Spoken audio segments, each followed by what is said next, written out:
నలుగురికో లేవు తప్ప మిగతా వాళ్ళ ముగ్గురుకో నలుగురికో ఉన్నాయి. మిగతా వాళ్ళు ఎవ్వరి దగ్గర కూడా లేవు. ఏ పర్మిషన్ సక్రమంగా లేవు. అందరు ఎంక్రోచ్మెంట్ అయ్యారు. మరి దానికి ఏనాడు కూడా ఒక తెల్ల కాగితంతో కూడా నేను ఎన్నడూ కూడా కంప్లైంట్ ఇవ్వలే. నేను కానీ మా అనుచరులు కానీ మేము కానీ మా ప్రభుత్వం కానీ మా మంత్రివర్యులు ఆ రోజు ఉన్నటువంటి మంత్రివర్యులు హరీష్ రావు గారు కానీ ఎన్నడూ కూడా ఇవ్వలేదని మాట్లాడారు. ఇది సిగ్గు అనిపిస్తలేదని అడుగుతున్నాను నీకు. ఈరోజు ప్రభుత్వాలను పెట్టుకొని ఇలాంటి ఎంక్రోచ్మెంట్లో లేకపోతే ఇట్లాంటి ఇల్లీగల్ లావాదేవీలకి నువ్వు ఈరోజు పట్టం కడతావా?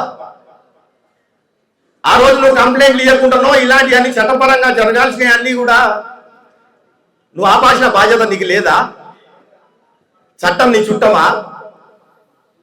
ఏం చేస్తుంది గవర్నమెంట్ ఆ రోజు ఉన్నటువంటి 2023లో? మరి ఈరోజు ఆ రోజు మాట్లాడినావు కదా 10 సంవత్సరాల ప్రభుత్వంలో. మరి ఉన్నటువంటి 38 క్రెషర్లలో దాదాపుగా 90% మంది అందరూ ఎంక్రోచ్మెంట్ అయ్యారు. ఎవరు కూడా పర్మిషన్లు ఎవరు కూడా సక్రమంగా లేవు. నేను ఎప్పుడు కంప్లైంట్ లేని మాట్లాడుతున్నావు కదా. నీ ప్రభుత్వం కానీ నువ్వు కానీ ఆ రోజు ఏం చేస్తున్నావు అని అడుగుతావు. నాకు గడి విక్తురా అని అడుగుతా ఉన్నాను. నేను ఏం చేశారు మీరు? మీకు బాధ్యత లేదా? ఈ బాధ్యతలో మీరు ఆ రోజు ప్రభుత్వంలో మీరు భాగస్వాములు కారా? మళ్ళీ ఆ రోజు నీకు బాధ్యతగా నువ్వు ఆ రోజు స్వచ్ఛందంగా నాకు క్లోజర్ లెటర్ ఇచ్చినప్పుడు నేను బాధ్యతగా ఆ రోజు నేను పనిచేసినటువంటి ఈ బాధ్యత నీకు లేదా అని అడుగుతా ఉన్నా. చేసేటి అని లంగ పనులు, చేసేటి అని దొంగ పనులు, ఇలాంటి పనులు చేసుకుంటా మీదికెళ్ళి మళ్ళీ నేను చేయలేదు, మరి నేను చేసిన తప్పేమో అందరు చేస్తున్నారు కదా నేను కూడా చేస్తున్నా, ఇంకా నేను మీదికెళ్ళి నన్ను ఎవరు ఏమనొద్దు అనే విధంగా మాట్లాడుతున్నాను. ఈరోజు మాట్లాడిన మాట హరీష్ రావు గారు, మీకు 340 కోట్ల ఇల్లీగల్ గా మీరు పెనాల్టీ పడితే రాయల్టీ ఎగ్గొట్టినంటే ఈరోజు చాలా చిన్నగా మాట్లాడుతూ ఉన్నారు. చిన్నగా అంటే ఒక కంకర్రాయి తీసేసినట్టు మాట్లాడుతూ ఉన్నారు. అది చిన్న కేసా?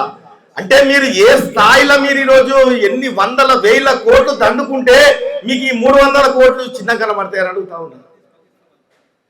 ఈ రోజు మీరు ఏ స్థాయిలో మీరు ఈరోజు ఈ ప్రాంతాలంతా కూడా దాస్తే మీకు ఆ డబ్బులు లెక్కలేవని అడుగుతా ఉన్నారు. నేను ఆ డబ్బులు లెక్కలేవని అంటే మీరు ఈరోజు వేల కోట్లు ఈరోజు ఇక్కడ మైనింగ్ ద్వారా దోసుక తింటే ఆ రోజు వీళ్ళందరికీ కూడా అక్రమాలు జరుగుతాయంటే కూడా మీరు ఆ రోజు ఉన్నటువంటి ప్రభుత్వం మీరు కానీ మీ మంత్రి కానీ మీరు ఆ రోజు ఉన్నప్పుడు మీరు వీటి మీద ఏం యాక్షన్ తీసుకోలేదంటే నేను సూటిగా అడుగుతా ఉన్నా, మీరు ఎందుకు ఊరుకున్నారని చెప్పి అడుగుతా ఉన్నా. అంటే మీకు తెలియకుండానే జరుగుతా ఉన్నాయా?